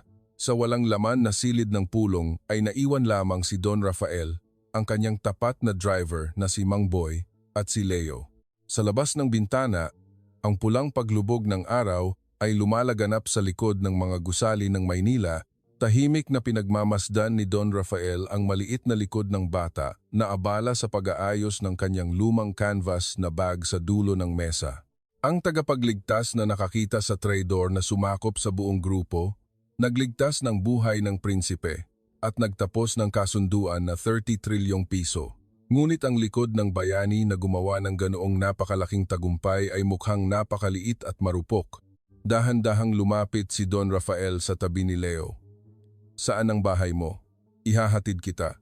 Kailangan kong personal na lumuhod at magpasalamat sa iyong mga magulang, ako na matanda. Sa mainit na boses na iyon, ang kamay ni Leo na abala sa pagsasara ng zipper ng kanyang bag ay huminto. Ang bata ay nakayuko ang ulo at hindi makasagot. Napako ang tingin ni Don Rafael sa maduming sapatos ni Leo, sa manipis niyang jacket at sa kanyang balingkinitang pulso. Habang tumatagal ang katahimikan, ang isang sulok ng puso ni Don Rafael ay nagsimulang sumakit na parang tinusok ng matalas na karayom. Wala ka bang mga magulang? Bahagyang nanginginig ang maliit na balikat ni Leo. Ang bata ay dahan-dahang bumukas ang kanyang mahigpit na nakasarang labi. Wala po. Namatay po sila noong 5 taon pa lang ako. Umalis na rin po ako sa ampunan at ngayon po ay natutulog ako sa lansangan habang nagtitinda ng dyaryo. Ang bahagyang boses na iyon ay lalong nagwasak sa puso ni Don Rafael. Isang bata na may ganoong henyong talento, isang bata na may ganoong malinis at tapat na kaluluwa ay nakikipaglaban sa lamig at gutom gabi-gabi sa malamig na lansangan. Pilit na umubo si Don Rafael. Pilit na nilunok ang umaakyat na luha at nagsalita siya na puno ng desisyon. Ang kagalang-galang na prinsipe ay mananatili sa Pilipinas. Kailangan kang maging espesyalistang tagapagsaling wika ng prinsipe 24 oras. Hindi maaring matulog sa lansangan ang isang mahalagang tao na tulad mo. Simula ngayon, dumating ka sa bahay ko. Aalagaan kita. Nagulat si Leo at tiningala ang kanyang mukha. Sa kanyang bilog at malalaking mata ay halo-halong pagkalito, takot at di makapaniwalang gulat. Ang bahay ng chairman ng number 1 na grupo sa negosyo ay isang bagay na hindi niya kayang isipin. Ngunit ang malaki, mainit at magaspang na kamay ni Don Rafael ay mahigpit na hinawakan ang manipis na balikat ng bata. Sa kamay na iyon ay bakas ang matibay na kagustuhan na hindi tatanggap ng anumang pagtanggi at isang malalim na pagmamahal na hindi maipaliwanag ng mga salita. Sa harap ng pangunahing pasukan ng hotel, naghihintay ang malaking Maybach sedan ni Don Rafael. Maingat na binuksan ni Mang Boy, ang driver, ang pinto sa likod. Nag-alala si Leo na madumi ang kanyang damit sa mamahaling balat na upuan, kaya't hindi siya makaupo ng komportable, mahigpit na hinawakan ang pinto at umupo ng maliit. Mula sa loob ng kotse, isang eleganteng at mamahaling amoy ng sandalwood ang nagpuno at ang mainit na ganap na humaharang sa malamig na hangin sa labas ay dahan-dahang humaplos sa balikat ng bata. Dahan-dahang gumulong ang kotse at pumasok sa nagniningning na tanawin ng gabi ng Maynila. Tinitigan ni Leo ang mga ilaw na dumadaan sa bintana ng kotse at naalala ang kanyang sarili na nagpapalipat-lipat ng paa upang magtinda ng dyaryo na 10 piso lamang sa malamig na kalsada, 12 oras lang ang nakalipas. Parang nananaginip siya ng isang hindi makatotohanang panaginip. Ngunit sa hindi makatotohanang panaginip na iyon, hindi maalis ni Don Rafael ang kanyang tingin mula sa mukha ni Leo na nakatago sa tabi niya. Tuwing inaasahan ng ilaw ng kalsada sa labas ng bintana ang inosenteng mukha ng bata, ang matandang puso ni Don Rafael ay gumawa ng kakaibang tibok. Sa isang lugar, nakita ko na ang mukhang iyan. Ano nga ba ang kakaibang pakiramdam na ito ng déjà vu? Ang malinaw at matigas na mga mata ng bata, ang tuwid na linya ng ilong, at ang mahigpit na nakasarang labi. Sa pinakamalalim na bahagi ng utak ni Don Rafael, isang lumang drawer na hindi niya kailanman nakalimutan sa loob ng 30 taon ay bumukas ng may malaking impact. Ito ay dahil ang kakaibang matatag na ekspresyon na ipinapakita ng kanyang nag-iisang anak na si Mateo noong bata pa na naglaho ng walang bakas sa isang gabing umuulan, 15 taon na ang nakalipas, ay perpektong nagpatong sa mukha ni Leo na nagbubunyag ng panloloko ni Tonyo na nagpapalamig sa buto. Sinikap ni Don Rafael na iling ang kanyang ulo. Hindi iyan posible. 30 taon na nang nawala siya. Matanda na ako at may sakit, nag-iilusyon lang ako. Maraming mukha na magkakahawig sa mundo. Ngunit salungat sa kanyang lohikal na pagtanggi, ang tingin ni Don Rafael ay hindi kailanman lumayo mula sa mukha ni Leo kahit isang sandali hanggang sa marating nila ang kanilang destinasyon. Si Mang Boy, na tahimik na nakamasid sa tanawin sa pamamagitan ng rearview mirror, ay nilunok din ang laway sa kakaibang premonisyon. Matapos dumaan sa isang tahimik at mayaman na bayan sa labas ng Maynila, huminto ang kotse sa harap ng isang malaking gate na bakal. Nang bumukas ang mabigat na gate, bumungad ang isang malawak na hardin. Sa gitna ng hardin, isang malaking fountain ang nagbuga ng tubig na kumikislap na parang kristal sa ilaw. At mula sa pagitan ng perpektong inayos na mga puno, lumabas ang isang malaking mansion na marilag na parang kastilyo. Nang bumukas ang pinto ng pasukan, sinalubong ng isang tagasilbi na nasa edad na, nakasuot ng uniforme, ang mga bisita, yumuko ng 90 basa. Ang sahig na marmol ay kumikinang na parang salamin at ang malaking chandelier na nakasabit sa kisame ay sobrang nagniningning na nagpalaki ng mata ni Leo. Ihanda niyo ang kwarto para sa batang ito. Paliguan siya ng mainit na tubig at bihisan ng pinakamalambot at pinakamagandang damit. Maghanda ng pinakamahusay na hapunan. Sa utos ni Don Rafael, itinago ng tagasilbi ang kanyang pagtataka habang iginiya si Leo sa guest room sa silangan ng mansion. Sa sandaling bumukas ang pinto, nagulat si Leo. Ang isang kwarto ay mas malaki kaysa sa pinagsama-samang buong amponan niya. Ang pinakamataas na kalidad ng woolen carpet na lumulubog ang paa, isang king-sized na puting kama, at sa likod ng salamin na bumubuo ng buong pader, ay makikita ang magandang tanawin ng gabi ng hardin. Sa marmol na bathtub kung saan bumubuhos ang mainit na tubig na parang talon, hinugasan ni Leo ang lumang dumi ng lansangan at ang naninigas na tensyon. Nagpalit siya ng malambot na silk na pajama na inihanda na ng tagasilbi at humiga sa kama na malambot na parang ulap. Ang katawan ng bata, na hindi kailanman nakatulog sa malambot na sahig maliban sa matigas na tabla o karton mula ng isinilang, ay dahan-dahang lumubog sa kutson. Ngunit sa matinding karangyaan na ito, ang unang hinanap ni Leo ay hindi ang pinakamataas na kalidad ng silk na kumot. Dahan-dahang binuksan ng bata ang lumang canvas na bag na nakapatong sa maliit na side table sa tabi ng kama, kinuha ang kupas na family photo na binalot ng ilang beses sa plastic at mahigpit na niyakap sa dibdib. Mama, Papa, natakot po ako talaga ngayon, pero nagsalita po ako ng Arabic at tinulungan ko po ang isang napakagaling na prinsipe at pinarusahan ko po ang masamang tao. At natutulog po ako sa napakagandang kwarto na ito. Magaling po ako, hindi po ba? Ang labis na pagod at tensyon mula sa pagtitinda ng dyaryo ng ilang araw ay biglang naglaho habang kinakausap niya ang kanyang mga magulang sa larawan at pagkatapos ay lumubog siya sa isang malalim at payapang pagtulog.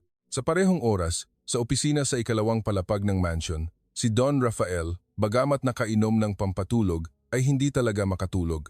Ito ay dahil ang mukha ng kanyang anak na si Mateo noong bata pa, na nasa frame sa kanyang mesa, at ang mukha ng 13 taong gulang na si Leo na nakita niya ngayon ay nagsasalimuot na parang isang bilog sa kanyang isip. Ang kanyang puso ay nanginginig sa pagkabalisa at isang hindi maipaliwanag na paghatak ang paulit-ulit na humihila sa kanyang mga paa palabas. Sa wakas, isinuot ni Don Rafael ang kanyang mainit na gown at lumabas ng opisina. Dumadaan siya sa tahimik na pasilyo ng tulog na mansyon at ang kanyang patutunguhan ay ang guest room sa silangan kung saan natutulog si Leo. Humawak ng hininga si Don Rafael at maingat na binuksan ang pinto ng kwarto upang walang tunog. Madilim ang kwarto at tanging ang maliit na mood lamp sa tabi ng kama ang nagbibigay ng mainit na orange na ilaw. Sa kama, si Leo ay nakatulog ng malalim. Isang ngiti ang lumabas sa labi ni Don Rafael habang pinagmamasdan ang payapang mukha ng bata. Sa sandaling iyon, sa paggalaw ni Leo habang umiikot sa kanyang pagtulog, ang makapal na kumot ay dahan-dahang nadulas pababa.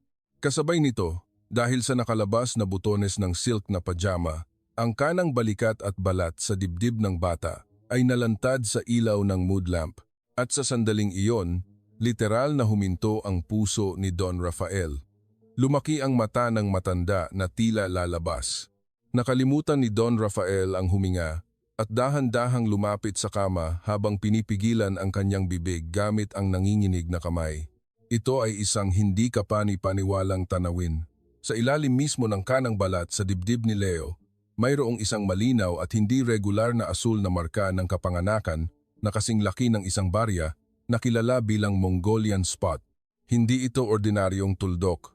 Si Mateo, ang kanyang anak na nawala 15 taon na ang nakalipas, sa ilalim din ng balat sa dibdib ni Mateo ay may eksaktong parehong hugis, eksaktong parehong laki at eksaktong parehong kulay ng kakaibang marka na hindi naglaho kahit nang siya ay lumaki na. Oo, ito ba ay? Hindi ito totoo. Diyos ko, ano ito? Nanginginig ang tuhod ni Don Rafael. Ang kanyang paningin ay lumabo sa umaakyat na luha, ngunit buong lakas siyang nakatitig. Hindi lamang ang hugis ng marka, kundi pati na rin ang hugis ng tainga ng bata na natutulog, ang linya ng panga at ang bilog ng ilong lahat ay perpektong tumugma sa mukha ng kanyang anak na nakaukit sa larawan, 30 taon na ang nakalipas. Nalunod sa matinding pagkalito at gulat, ang tingin ni Don Rafael na hirap na humihinga ay napako ngayon sa isang bagay na mahalagang niyayakap ni Leo habang natutulog sa kanyang dibdib. Isang kupas na larawan na binalot sa luma at manipis na plastik. Nanginginig na inabot ni Don Rafael ang kanyang kamay at maingat na kinuha ang larawan nang hindi ginigising ang bata at itinaas ito patungo sa ilaw. Ang mga gilid ng larawan ay punit-punit at ang kulay ay naging dilaw, ngunit ang mukha ng mga taong nakunan ay makikilala pa rin. Isang larawan ng isang batang mag-asawa na may maligayang ngiti habang karga ang isang bagong silang na sanggol. Nang makumpirma ang mukha ng lalaki sa larawan, sa wakas ay lumabas mula sa bibig ni Don Rafael ang pinigilan na iyak ng hayop. Ang lalaki na ngumiti ng masaya habang karga ang sanggol na si Leo sa larawan, ang lalaking iyon ay si Mateo, ang nag-iisang anak ni Don Rafael na habang buhay na naglaho sa isang gabing umuulan, 15 taon na ang nakalipas.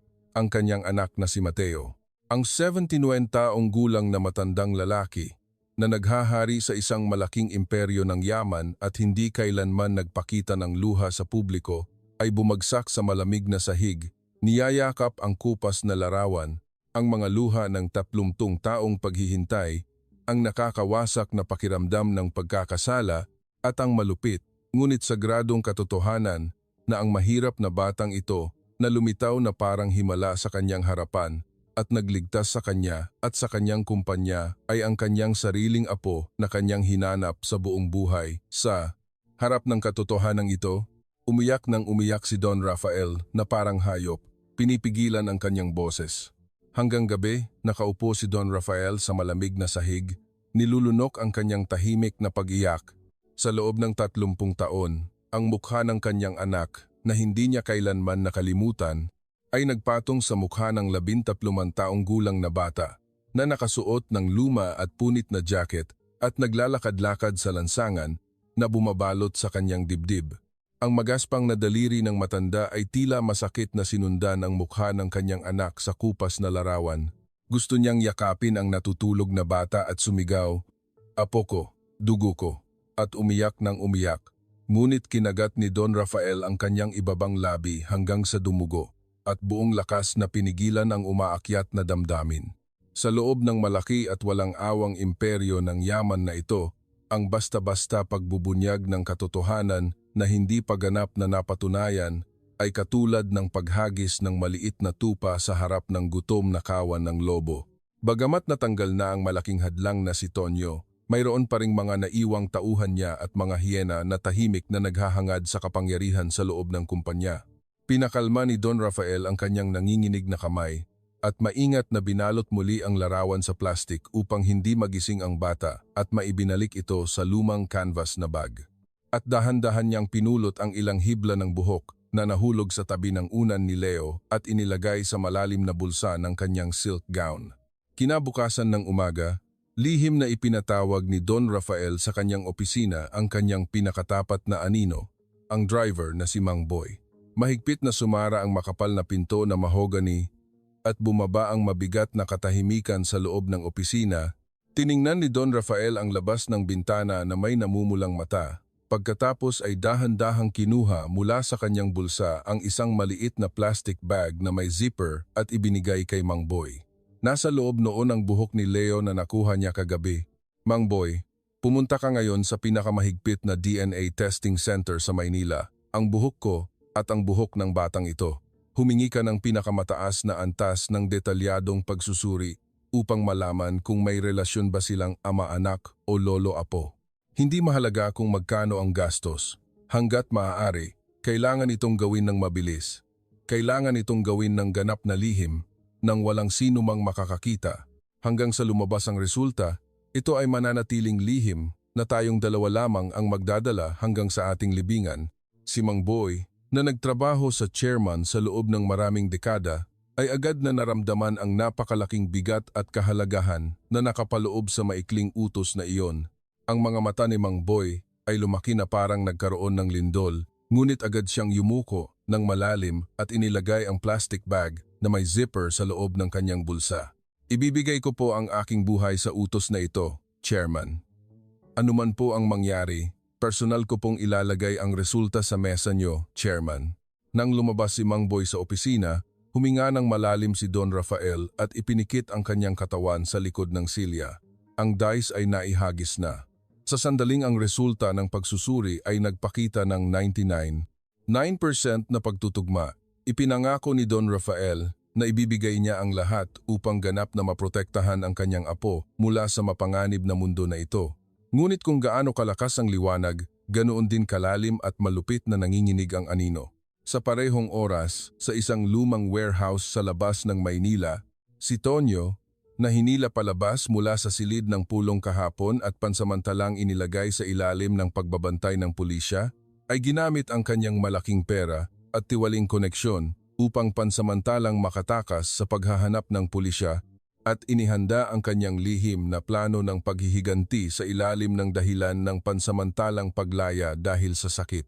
Ang bunga ng kanyang mga pagsisikap na inipon sa loob ng maraming dekada, ang astronomikal na halaga na 30 trilyong piso, ay dapat sana ay ganap na sa kanya bukas, ngunit lahat ay nawala dahil sa isang maruming pulubi na sumulpot mula sa lansangan. Ang mga mata ni Tonyo ay namumula na parang naputol ang ugat at ang kanyang mamahaling suit ay gusot at puno ng alikabok. Nanginginig na hinawakan niya ang isang prepaid na cellphone at tinawagan ang kanyang huling natitirang tauhan, ang kontratista, na humahawak sa lahat ng maruming trabaho. Ako ito. Hindi ako mamamatay ng mag-isa. Ang kinamumuhian kong maliit na bata na sumira sa lahat ng bagay. Hindi ako makakalma hanggat hindi ko siya pinunit-punit. Ang kotse ni Mang Boy ay magdadala sa bata sa bayan. Sabotahehin mo ang kotse, putulin ang linya ng preno, o maglagay ng pampasabog. Kahit alin sa dalawa, gawin mo itong parang aksidente at ipadala mo ang hayop na iyon sa impyerno nang walang matitira. Nang marinig niya ang tuyo at nakakatakot na sagot na, "Opo," mula sa kabilang linya, ibinagsak ni Tonyo ang cellphone sa pader at pinaghiwa-hiwalay ito. Habang humihinga ng malalim na parang hayop, isang nakakatakot at kakaibang ngiti na nabaliw sa kabaliwan ang lumabas sa bibig ni Tonyo. Ito ay isang sumpa ng demonyo na kahit bumagsak siya sa impyerno, kailangan niyang isama ang buhay ng mapangahas na batang iyon na sumira sa kanya. Payapaang umaga sa mansion. Si Leo, na nagising sa pinakamataas na kalidad ng down na kumot, ay tumingala sa kristal na chandelier na nakasabit sa kisame at nag-isip kung nananaginip pa rin siya, kaya kinurot niya ang kanyang pisngi. Nagpalit si Leo ng bagong damit na may amoy ng bulaklak at bumaba sa dining room sa unang palapag kung saan naghihintay si Don Rafael na may payapang ngiti. Sa ibabaw ng mesa ay mayroong marilag at masarap na almusal na parang sa hotel na hindi pa nakikita ni Leo mula nang isinilang, "Maligayang pagdating. Nakatulog ka ba ng maayos kagabi?" Ang boses ni Don Rafael ay nagbago mula sa nakakatakot na 4 na salita na ipinakita niya sa silid ng pulong noong isang araw at naging napakabait at mainit na parang sa isang lolo. Bahagyang kinuha ni Leo ang tinidor at kutsilyo at nahihiya na tumango. "Opo, Chairman. Ito po ang unang beses na nakatulog ako sa ganito kagandang kwarto. Napakasarap din po ng pagkain. Maraming salamat po talaga." Sa pagkakita sa kanyang inosente at malinaw na ngiti, kinailangan muling pigilan ni Don Rafael ang umaakyat na luha. Matapos kumain, ipinatawag ni Don Rafael si Mang Boy. "Mang Boy, bumili ka ng pinakamataas na kalidad ng mainit na damit pang taglamig at sapatos para kay Leo." Hindi maaaring patuloy siyang nakasuot ng lumang jacket na iyon kung siya ang espesyalistang tagapagsaling wika ng kagalang-galang na prinsipe. Yumuko ng magalang si Mang Boy na nauunawaan ang malalim na intensyon ng chairman. Ito ay ang taus-pusong nais ng isang lolo na bigyan ng kanyang apo ng pinakamagandang trato habang naghihintay sa resulta ng DNA test. Dahan-dahang sumunod si Leo kay Mang Boy at sumakay sa passenger seat ng malaking Maybach sedan ni Don Rafael. Sumara ang pinto ng kotse at kasabay ng mabigat na tunog ng makina, dahan-dahang gumulong ang sedan palabas ng gate ng mansion patungo sa sentro ng Maynila. Walang sino man ang nakakaalam na sa payapang umaga na ito, ang anino ng nakakatakot na kamatayan ay dahan-dahang humahaba. Sa sulok ng underground parking ng mansion, kung saan nakaparada ang kotse ni Mang Boy, sa sahig ay mayroong isang pulang likido na parang sariwang dugo na dumadaloy mula sa linya ng brake oil na lihim na pinutol ng kontratista. Pumasok ang kotse sa tuwid na highway ng Maynila, 100 km/h. Dahil sa maayos na biyahe, halos hindi naramdaman ang bilis. Ngunit ang tanawin sa labas ng bintana ay mabilis na dumadaan. Nakaupo si Leo sa malambot na balat na upuan at paulit-ulit na nagsisigaw sa paghanga habang tinitingnan ang nagniningning na skyline ng Maynila at ang malalaking gusali na unang beses niyang nakita. Ngumiti si Mang Boy habang tinitingnan ang inosenteng anyo ni Leo sa rearview mirror. "Leo, mukhang mahal na mahal ka ni Chairman. Hindi ka na kailangang manginig sa lamig sa lansangan mula ngayon. Mag-alala ka." "Talaga po? Akala ko po ay nakakatakot ang chairman, pero napakainit po pala ng kanyang puso. Gusto ko rin pong maging kasing galing ng chairman." Sa mismong sandali na nag-uusap sila ng mainit, nang pumasok sa kurba ng highway, natural na inilipat ni Mang Boy ang kanyang paa sa pedal ng preno at dahan-dahang pinindot. Ngunit mayroong kakaiba. Ang mabigat na sasakyan, na dapat bumagal ay hindi man lang bumagal. Ang mabigat na resistensya na dapat maramdaman sa paa ni Mang Boy ay ganap na nawala. Ang pedal ng preno ay lumubog ng malalim sa sahig na parang tumatapak sa kawalan nang walang anumang tugon. Bumagsak ang puso ni Mang Boy. Ano? Anong ibig sabihin nito? Desperadong paulit-ulit na pinindot ng matandang si Mang Boy ang pedal ng preno. Batang! Batang! Batang! Tanging tunog lamang ng paa ang maririnig at ang karayom ng speedometer ay nakaturo pa rin sa 100 km/h at hindi man lang gumalaw. Sa halip, nang bumaba sa pababa, nagsimulang bumilis ang sasakyan ng matindi sa 110 km/h, 120 km/h. Ang mukha ni Mang Boy ay namutla.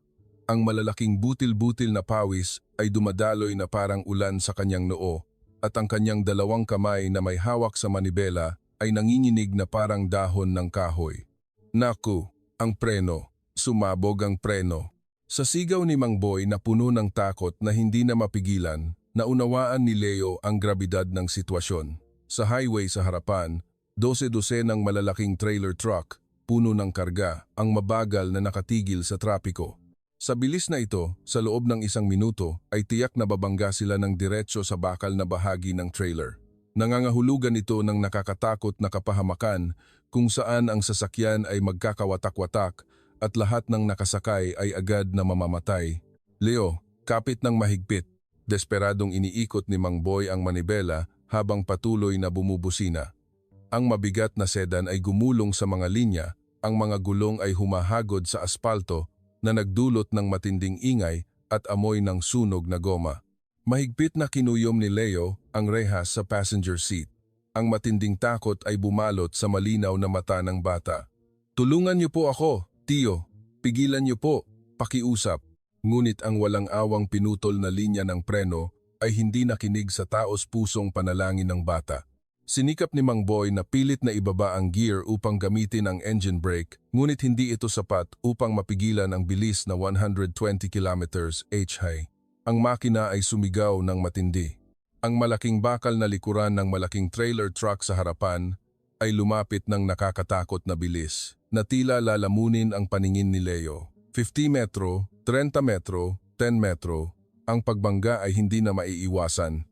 Instinctively, inihagis ni Mang Boy ang kanyang sarili, niyakap si Leo upang protektahan siya. Hindi, Leo, ang malakas na tunog ng pagsabog na tila lumalagot sa kalangitan ng Maynila ay nagpayanig sa buong highway. Ang harapan ng luxury sedan ay bumangga sa bakal na bumper ng trailer, nagkawatak-watak na parang papel, at ang mga basag na salamin ng windshield ay bumagsak sa loob ng kotse na parang bagyo. Hindi kinaya ng sasakyan ang matinding enerhiya ng paggalaw at lumipad sa hangin bago gumulong ng paulit-ulit sa aspalto. Nagkakalat ng pulang apoy at pulbos ng metal sa lahat ng dako. Bumukas ang mga airbag at ang puting usok ay bumalot sa paningin at ang amoy ng dugo at sunog na goma ay humaplos sa ilong. Sa impyernong kaguluhan ng naghahalong tunog ng pagkuskos ng metal at busina, kinailangan ng payat na katawan ni Leo na tanggapin ang walang awang impact habang hinihila doon at dito. Mama, Papa, isang manipis na dugo ang dumaloy mula sa maliit na labi ni Leo.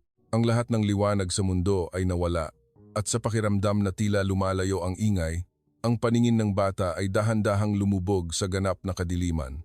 Ang matalim na tunog ng sirena ng ambulansya na tumagos sa sentro ng Maynila ay lumagot sa kulay-abong kalangitan. Si Leo, 11 taong gulang, na dinala mula sa nakakatakot na lugar ng multiple collision sa highway, ay nakahiga sa maliit na portable bed sa loob ng ambulansya. Puno ng dugo ang buong katawan.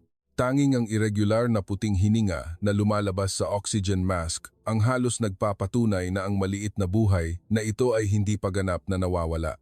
Si Mang Boy, na milagrosong nakaligtas lamang sa bahagyang concussion at pasa dahil sa airbag, ay hindi man lang naisip na punasan ang dugo na dumadaloy sa kanyang noo. Niyakap niya ang malamig na maliit na kamay ni Leo gamit ang dalawang kamay at umiyak ng umiyak. Leo, pakiusap.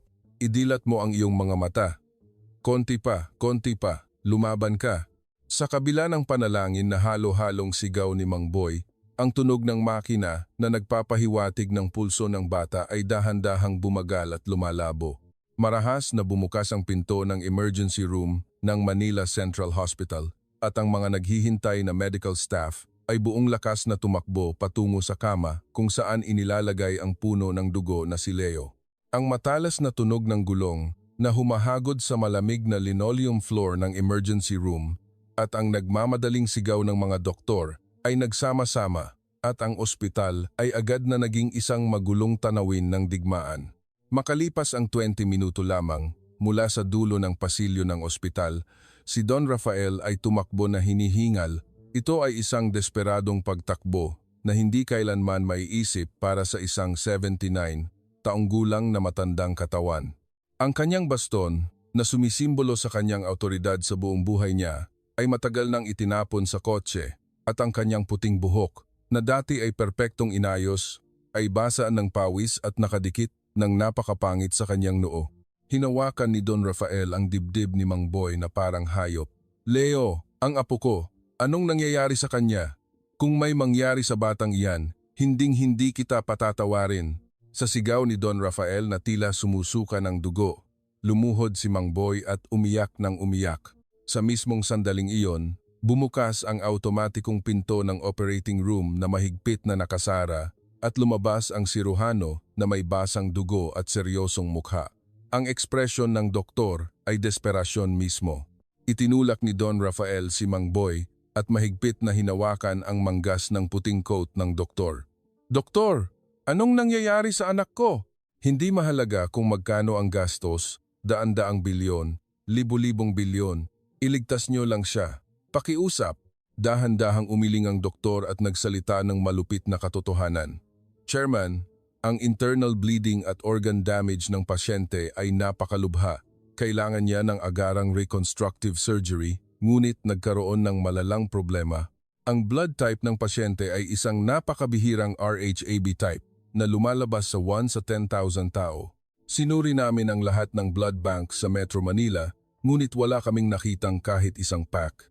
Kahit na mag-helicopter kami ng dugo mula sa kalapit na rehiyon, aabutin ito ng hindi bababa sa 4 hanggang 5 oras, ngunit ang puso ng bata ay mahirap na makayanan pa ng isa pang oras o kahit 30 minuto. Ikinalulungkot ko po. Wala na po kaming magagawa pa." Sa malupit na pahayag na iyon, ang paningin ni Don Rafael ay biglang naging puti. Ang kanyang apo, na matapos ang 30 taong masakit na paghahanap ay sa wakas ay parang milagrong niyakap niya, ay ngayon ay namamatay sa malamig na operating table dahil sa kakulangan ng dugo. Ang puso ng matanda ay tila pinupunit-punit. Ngunit isang matinding katotohanan ang bumalot sa isip ni Don Rafael na nahulog sa kailaliman ng desperasyon, RHAB type. Ang isinumpang bihira na blood type na lumalabas sa 1 sa 10,000 tao, mahigpit na hinawakan ni Don Rafael ang balikat ng doktor. Halos madurog ito at sumigaw na parang hayop. "Duguan niyo ako! Ako mismo! Ako ang RHAB type!" Lumaki ang mata ng doktor sa pagtataka. Paano nangyari ang ganoong milagrosong pagkakataon sa mundo? Ngunit agad na tinanggal ng doktor ang nanginginig na kamay ni Don Rafael na may malungkot na mukha. "Hindi po, Chairman. Halos 80 taong gulang na po kayo. Ang mabilis na pagkuha ng malaking dami ng dugo mula sa isang matanda na tulad niyo ay katulad ng pagpapakamatay na nakamamatay, na nangangahulugang isusuko niyo ang inyong buhay. Maaari po kayong mamatay sa atake sa puso agad." Sa sandaling iyon, mula sa dulo ng pasilyo ng operating room, si Tonyo ay tumakbo na hinihingal habang nagpapanggap na umiiyak. Bagamat nagpapanggap siyang namutla, ang kanyang puso ay baliw na tumalon sa tuwa sa katotohanang namamatay si Leo. Lumapit si Tonyo upang suportahan si Don Rafael at sumigaw ng balisa. "Chairman, hindi po. Kailangan po ninyong pangalagaan ang inyong katawan. Anong ibig sabihin na isusuko nyo ang inyong mahalagang buhay para lamang sa isang hamak na bata na parang pinulot sa lansangan? Hindi po talaga pwede. Doktor, ihinto nyo po agad ang operasyon. Manahimik ka. Ikaw na demonyo." Ang palad ni Don Rafael ay lumabas sa hangin at walang habas na sinampal ang mukha ni Tonyo. Ang matalim na tunog ng pak ay umalingaw-ngaw sa pasilyo at si Tonyo ay bumagsak sa sahig, putol ang labi. Ang mga mata ni Don Rafael ay nag-apoy ng pulang apoy. Akala mo hindi ko alam ang iyong mga plano? Hindi bata ang batang iyan. Siya ang aking buhay, ang aking dugo at laman, ang nag-iisang lehitimong tagapagmana ng Anya Group. Kahit na dumugo ako hanggang sa maging bangkay at tuyo ang aking katawan, ililigtas ko ang batang iyan. Itusok niyo ang karayom sa aking braso ngayon. Kung maantala ng isang segundo lamang, pasasabugin ko ang buong ospital na ito. Sa matinding utos na iyon, nanginginig si Tonyo sa takot. Hindi na siya mapigilan ng doktor at iginiya si Don Rafael sa emergency blood collection room sa tabi ng operating room. Sa silid na binalot ng amoy ng disinfectant, inangat ni Don Rafael ang manggas ng kanyang kamiseta at walang pag-aalinlangan na inabot ang kanyang balingkinitang braso. Nang tumusok ang makapal na karayom sa ugat ng matanda, ang madilim na mainit na dugo ay walang tigil na dumaloy sa transparent na tubo patungo sa bag. Habang nababawasan ng dugo, ang mukha ni Don Rafael ay naging puti na parang bangkay at ang kanyang labi ay naging asul. Ang pawis ay dumaloy na parang ulan at ang matinding pagkahilo ay bumalot sa kanyang paningin, ngunit kinuyom niya ang kanyang kamao at tiniis ito.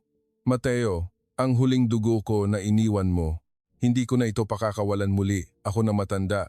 Ang mainit na dugo ng buhay na dumaloy mula sa katawan ni Don Rafael ay agad na dinala sa operating room at mabilis na ipinasok sa lumalabang puso ni Leo.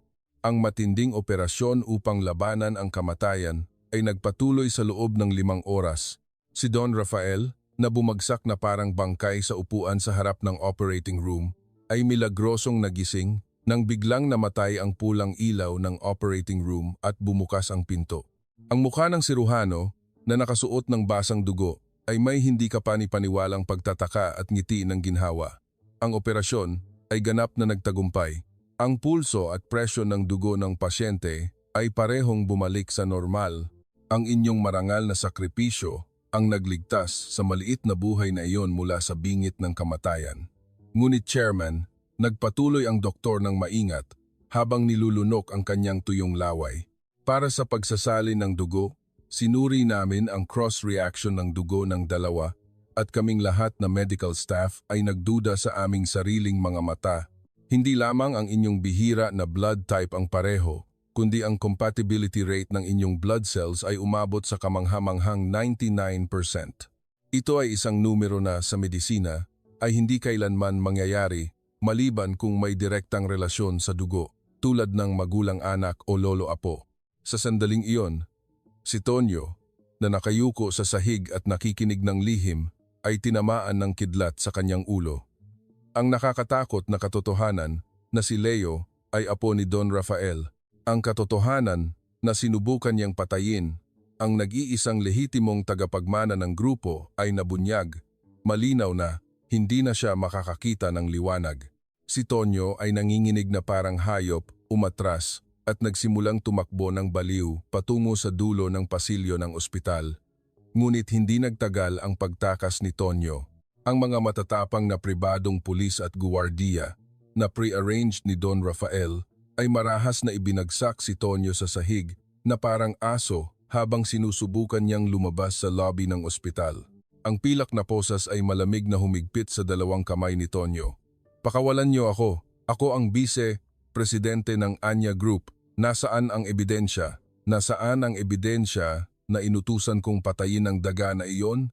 Sa harapan ni Tonyo, si Mang Boy, na nakabalot ang ulo, ay tahimik na lumapit at ipinakita ang screen ng smartphone.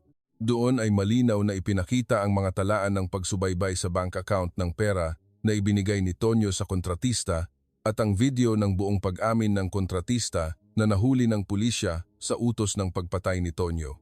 Hindi lang iyon. Kinuha ni Mang Boy ang isang gusot na sobre mula sa kanyang bulsa at maingat na ibinigay kay Don Rafael. Ito ay ang resulta ng DNA test ni na Don Rafael at Leo na nakuha ng buong tapang mula sa mga labi ng sasakyan. Parental probability, 99.99%. Sa harap ng numero na malinaw na nakaukit sa papel, tumingala si Don Rafael sa langit at dumaloy ang mainit na luha na parang talon. Lahat ng krimen ay nabunyag pagtatangkang pagpatay, paglustay ng pera at sabuatan upang pabagsakin ang kumpanya. Patuloy na sumigaw si Tonyo na parang hayop habang hinihila sa kadiliman ng malamig na bilangguan. Habang buhay, lumipas ang panahon, nagbago ang mga panahon, at matapos ang matinding taglamig, ang mainit na simoy ng tagsibol ay bumalot sa Maynila. Isang malaking press conference sa pinakamahusay na venue sa sentro ng Maynila. Daan-daang reporter ang nagpakawala ng libu-libong flash ng camera na nagpaliwanag sa press conference. Sa harap ng mikropono sa gitna ng entablado, nakatayo si Don Rafael na may puting buhok na maayos na inayos habang pinipigilan ang umaakyat na damdamin. At sa tabi mismo niya, hindi na nakasuot ng lumang jacket at maduming sapatos, kundi nakasuot ng pinakamahusay na custom-made na suit. Isang bata na may malinaw ng ngiti si Leo ay buong tapang na nakatayo. Nang hawakan ni Don Rafael ang mikropono, nanahimik ang buong bulwagan. Mga Ginoo, nais kong gamitin ang pagkakataong ito upang ipaalam sa mundo ang pagtatapos ng isang nakakatakot na trahedya na nagwasak sa aking puso sa loob ng 30 taon at ang simula ng isang nakakasilaw na himala. Ipinapakilala ko sa inyo ang nag-iisang lehitimong tagapagmana ng Anya Group na iniwan ng aking nag-iisang anak na si Mateo na nawala 15 taon na ang nakalipas at mas mahalaga sa akin kaysa sa aking buhay ang aking apo. Ang dakilang batang ito na nagligtas ng buhay ng prinsipe ng Saudi, nagtapos ng kasunduan na 30 trilyong piso at nagpagising sa katangahan ng kanyang matandang lolo. Hindi na siya si Leo Santiago, kundi si Leo Alcantara, ang aking tagapagmana na mamumuno sa grupong ito. Ang palakpakan at sigawan na parang kulog ay lumagot sa press conference. Mahigpit na kinuyom ni Leo ang mikropono gamit ang nanginginig na mga kamay. Dati po, habang nagtitinda ng dyaryo sa lansangan, akala ko po ay nakakatakot at malamig ang mundo. Ngunit salamat po sa aking lolo na nagbigay sa akin ng mainit na pamilya. Natutunan ko po na mayroon pa ring katotohanan at pagmamahal na kailangan pang protektahan sa mundo. Mula ngayon, bilang tagapagmana ng Anya Group, iaalay ko po ang lahat ng aking kakayahan upang lumikha ng isang mundo kung saan walang bata ang magdurusa sa lamig at gutom tulad ng naranasan ko po dati. Ang malinaw at matatag na boses ng bata ay kumalat sa Pilipinas at sa buong mundo bilang isang alon ng inspirasyon. Pinunasan ni Don Rafael ang kanyang luha habang mahigpit na niyakap ang kanyang dakilang apo na tiyak na lalaki ng mas malaki pa sa kanya. Sa kanilang maligayang ngiti, ang walang hanggang liwanag ng tagsibol ay bumuhos, hindi nayayanig ng anumang bagyo. Kahit bumaliktad ang mundo, ang katotohanan ay hindi kailanman lulubog. Naranasan niyo rin ba ito? Ipaalam niyo po ang inyong mainit na salita para sa bida ng kwento ngayon sa comment section. Sana po ang bawat araw ninyo ay mapuno ng kaligayahan